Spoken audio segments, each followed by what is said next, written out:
नमस्कार। अखिल भारतीय गोर्खा लीगको पक्षबाट आज फेरि तपाईहरु समक्ष आएका छौं। विशेष गरी केही दिन अघि मात्र हामीले जुन पोस्टरिङको कार्य गरेका थियौं कि विगत 2 वर्षभन्दा धेरै समयसम्म राजु विष्टजीले गोर्खाल्यान्डको जुन हाम्रो मुद्दा छ त्यस मुद्दामाथि कुनै काम गरेको देखेका छैनौं कि राजु विष्टजीले काम देखाइदिनु पर्यो अन्यथा राजीनामा दिनु पर्यो भन्ने हाम्रो जुन डिमान्ड थियो, हाम्रो जुन एक्टिभिटी थियो त्यसलाई लिएर बीजेपी को पक्षबाट हामीले कतिपय प्रतिक्रिया देख्यौं अनि त्यसै सन्दर्भमा उहाँहरुलाई एउटा प्रत्युत्तरको निम्ति हामी आएका हौं। विशेष गरी उल्लेख गर्न चाहन्छु बीपी बजगाईजीको एउटा प्रतिक्रिया मैले देखेको थिएँ अनि कल्याण देवानजीको प्रतिक्रिया मैले देखेको थिएँ है। उहाँले एउटा शब्द यस्तो युज गर्नुभएको छ जसले गर्दा म पनि यो प्रत्युत्तरमा त्यो शब्द प्रयोग गर्नु बाध्य बनेको छु।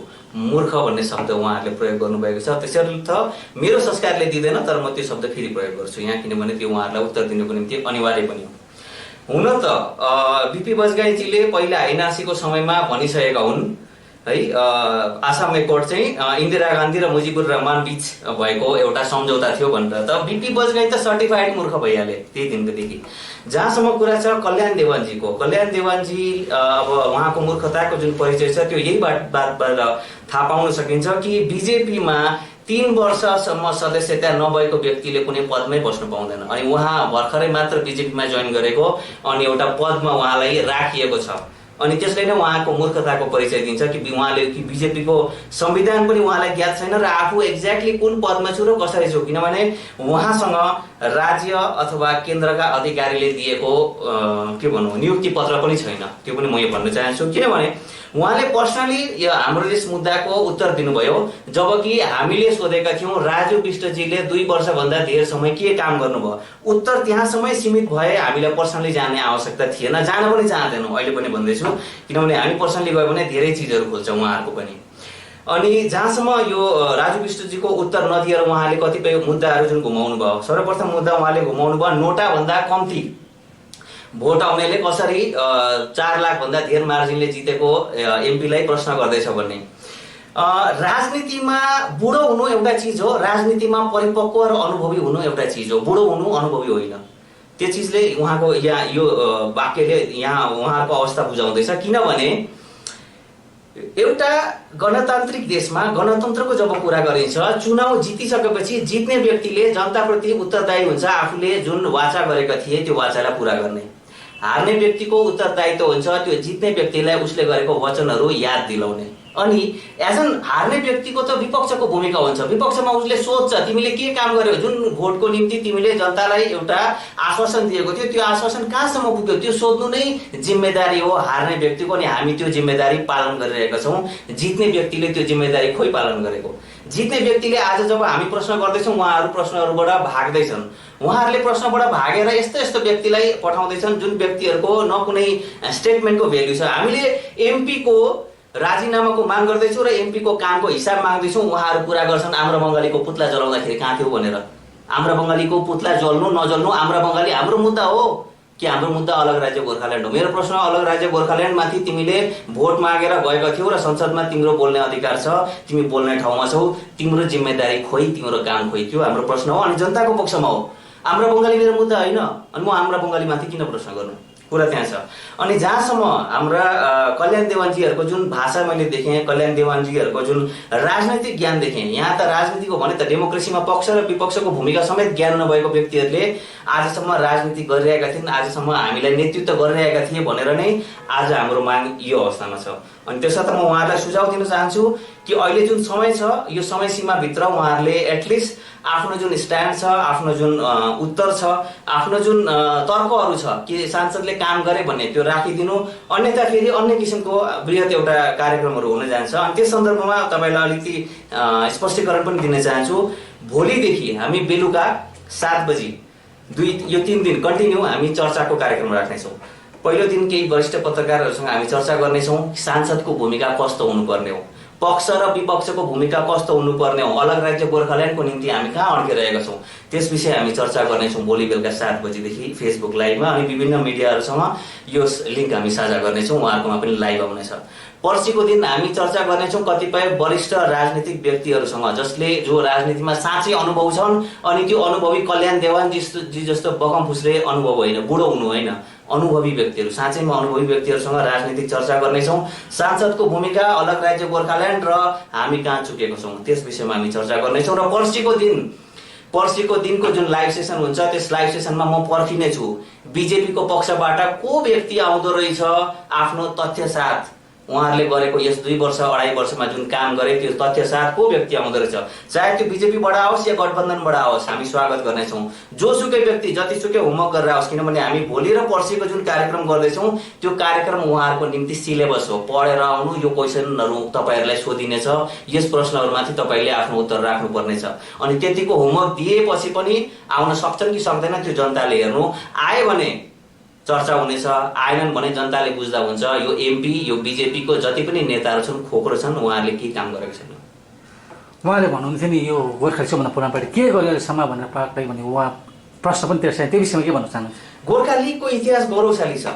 हाम्रो भारत स्वाधीन हुनुभन्दा अगाडि डम्बर सिंह बाबुहरूले गोर्खा जातिमाथि राजनीतिक चेतना जगाएका छन्। आज देहरादून र आसाम घुमेर जानुभयो भने अस्ति एनआरसीमा बचाउने जुन कागजहरू थियो त्यो कागजहरू पनि गोर्खा लिगले त्यति बेला सङ्गठित गरेर बनाएको थियो। आज हट्टा बाहिरको जति कुराहरू आउँछन् त्यो चिया बगानमा त्यो सबैको निम्ति सङ्घर्ष गर्ने गोर्खा लिग थियो। अनि गोर्खा लिगले कहिले पनि घुँडा टेकेर राजनीति गरेन, गोर्खा लिगले कहिले पनि राज्य सत्ताको चाप्लुसी गरेन, कुनै व्यवस्था थापेन, इमान्दारिताको राजनीति गर्यो, बरु घिच्रो दियो तर जनतालाई गलत बाटो कहिले देखाएन, इमान्दारिताको बाटो देखायो, सत्य र तथ्यको कुरा गर्यो गोर्खा लिगले। त्यही राजनीतिदेखि डराइरहेका छन् अहिले उहाँका अन्यान्य यो अहिले जसले हामीलाई आरोप लगाउँदैछन् उनीहरू।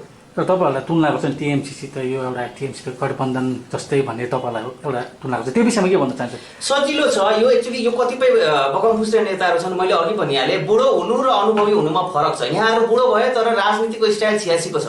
86को समयमा हुन्थ्यो नि, तपाईँले नेताले प्रश्न गर्नुभयो भने तपाईँले जाति विरोधी, तपाईँले अन्यान्य विभिन्न लान्छना लगाइन्थ्यो। त्यही राजनीति आज 2021मा गर्दैछन्। 86को फर्मुलाले 2021को एसपी शर्माको मुकाबला कसरी गर्ने, सामना कसरी गर्ने? आजको डेटमा यो खालको बगमफुस्टे आरोपहरू हामीले लास्ट इयर पनि लागेको थियो, त्यसको अगाडि पनि लागेको थियो। हामी निरन्तर छौँ आफ्नोमा। जसले आरोप लगाउँथ्यो त्यही थियो, उनीहरू आज साइडलाइन लागिसकेका छन्। त्यस्तो बगमफुस्टे आरोप लगाएर कसैलाई तल झार्न सकिन्छ या भनेर आफ्नो प्रश्नदेखि भाग्न सकिन्छ भन्ने अहिले नसोच्दा पनि हुन्छ। हामीले प्रश्न सोधेका छौँ सांसदको कार्यकालमा सांसदले गरेको कार्य, उत्तर हामीले त्यसमै चाहिन्छ। तपाईँले आरोप लगाउँदैमा हामी डिस्करेज हुँदैनौँ, तपाईँले आरोप लगाउँदैमा हामी भाग्दैनौँ। मदन तामाङलाई पनि त्यही आरोप लगाउँथे। मदन तामाङले आफ्नो रगतले त्यो आरोपहरू निराधार थियो भन्ने साबित गरेका छन्। अनि त्यो सायद भोलिको दिनमा हामीसँग पनि हुनसक्छ होला। तर जबसम्म हामी बाँचेका छौँ तबसम्म सत्यको कुरा गर्छौँ। अनि जहाँसम्म राज्य सरकारले प्रश्न गर्नु छ भने जुन दुईटा व्यक्तिले, यो बिपी बजगाईले पनि सोधेको प्रश्न हो, कल्याण देवालले पनि सोधेको प्रश्न हो, म उहाँलाई भन्न चाहन्छु हार्डवेयरको दोकानमा मिठाई माग्ने मान्छेहरू हुन् यिनीहरू। यतिको राजनीतिक ज्ञान छ। राज्य सरकारले हामीलाई अलग राज्य दिन सक्छ भन्ने उहाँहरूको सोच छ। यदि यो राज्य अलग राज्य दिने सब्जेक्ट स्टेट गभर्मेन्टको हुँदै होइन भने हामी स्टेट गभर्मेन्टमा किन टाउको दुखाउने? हामी किन मिठाई माग्नको निम्ति हार्डवेयर दोकानमा जाने? अनि त्यो मिठाई माग्नको निम्ति हार्डवेयर दोकानमा किन गइनस् भन्ने खालको बगमफुस्टे प्रश्न सोध्ने चाहिँ आफ्नो जिम्मेदारीसँग, आफ्नो उत्तरदायित्वसँग भाग्नेहरू मात्र हुन्। उहाँहरूलाई उत्तरै थाहा छैन। राजु विष्टजीले काम गरेको भए पो राजु विष्टजीको पक्षमा बोल्थे र राजु विष्टजीको विषयमा उत्तर दिन्थे। तर उहाँहरूले त्यहाँ नदिएर चाहिँ कुरालाई घुमाउन खोज्दैछन्। हामी इस्युबाट डाइभर्ट हुँदैनौँ। हाम्रो एक मात्र एजेन्डा अहिले छ, नेक्स्ट 3-4 दिनको कार्यक्रममा पनि हामी यही सोधिरहेका हुन्छौँ, राजु विष्टजीले 2.5 वर्षमा के काम गरे? अनि राजु विष्टजीले जुन भिडियोहरू हामीले देख्यौँ लोकसभामा बोल्दै गरेको, त्यसको तलको स्क्रोलिङ पनि हामीले हेरेको छौँ। अनि जनतालाई पनि म मजाले देखाउन चाहन्छु। रुल 377 लेखिरहेको थियो, matter of urgent public importance. त्यसको अर्थ के हो? एउटा इन्डिपेन्डेन्ट व्यक्तिले बोल्ने ठाउँमा गएर बिजेपीको सांसद भएर बोलिरहेका छन्, जसको केन्द्रमा बहुमतको सरकार छ। के बुझाउँदैछ यसले? जनतालाई ठगिरहेका छन्। अनि जनतालाई ठग्ने जुन चाहिँ क्रम थियो त्यो हिजोसम्म ठिकै थियो होला, अब चल्दैन। अब त्यो सस्तो राजनीतिदेखि माथि उठ्नुहोस्, अन्यथा जनताले अब तपाईँहरूलाई माफ गर्ने छैन। अनि यो जुन चाहिँ क्रम सुरु भएको छ यो क्रम त्यति छिटो अन्त हुँदैन। तपाईँहरूले कि त उत्तर दिनुपर्छ 2.5 वर्षको कामको, कि त तपाईँले राजीनामा दिनु छ। त्यस्तो कुनै विकल्प तपाईँहरूलाई छोडिने छैन। तपाईँबाट चाहिँ के हुन्छ यसको गोर्खाको लागि चाहिँ सल्युसन चाहिँ भाइबल सल्युसन के एकीकरण हो कि अलग राज्य के लाग्छ तपाईँहरू? केमा चाहिँ गोल पोस्ट किन चेन्ज गर्ने? मैले त पहिले भनिरहेको छु, हाम्रो जुन गोल पोस्ट छ, हामीले जुन अलग राज्य माग्दैछौँ त्यो अलग राज्य हुँदैन भनेर कसैले आधिकारिक रूपले हामीलाई भनेको छ सेन्ट्रल गभर्मेन्टले? मेरो प्रश्न त्यही छ। जबसम्म त्यो भन्दैन म गोल पोस्ट किन चेन्ज गर्नु? मैले घरमा भात माग्दैछु, घरको मान्छेले भात पाएको छैन भनेकै छैन, म त खानै बसिरहेको हुन्छु नि त।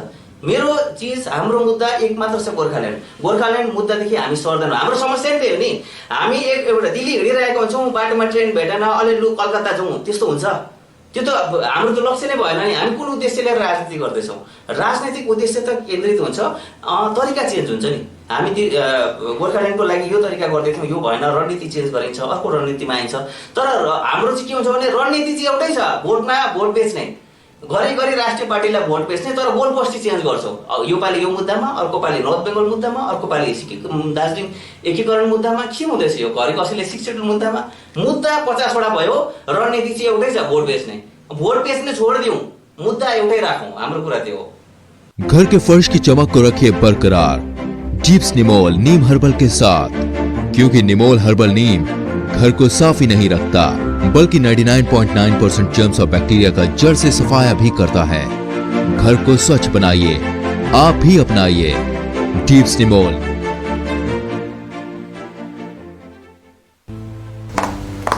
बाबा भन नेहा, आमाको दबाई सकेको छ। तिमीले गएर ल्याइदेऊ न, हुँदैन? अफिस जान ढिलो भयो बाबा। त सर तपाईँलाई सामान्य वेलनेसको स्किमको बारेमा थाहा छैन? मलाई दबाईहरू त होम डेलिभरी गर्दैछ त। ए हो त साँच्ची, होम डेलिभरी सँगसँगै उनीहरूले दबाईमा 7% डिस्काउन्ट पनि दिन्छ भन्ने सुनेको थिएँ। हो, अनि त्यो मात्र होइन सर, हामीले बाइचान्स बिर्स्यो भने नि उनीहरूले नै सम्झाइदिँदैछ नि sir. Thank you Pradeep sir. Somani wellness, जसले तपाईँहरूको स्वास्थ्यको सधैँभरि ख्याल राख्छ। दबाई मगाउनुको लागि हाम्रो कन्ट्याक्ट नम्बर एक्स प्रकार छ 9647885848। 50 से 70% कम कीमतों पर लाजवाब डिजाइन, ब्रांडेड फर्नीचर, गारंटी सहित मजबूती का वादा। मौका है यही, बना लो इरादा। Bedroom set, sofa set, dining set, outdoor या ऑफिस फर्नीचर से लेकर मॉड्यूलर किचन उपलब्ध है। कम कीमत में बेहतरीन गुणवत्ता का पूरा भरोसा। Orchid building, opposite Vega circle, 2.5 mile, Sevoke road, Siliguri. International Furniture, unbeatable price. Visit a Royal Oak store today.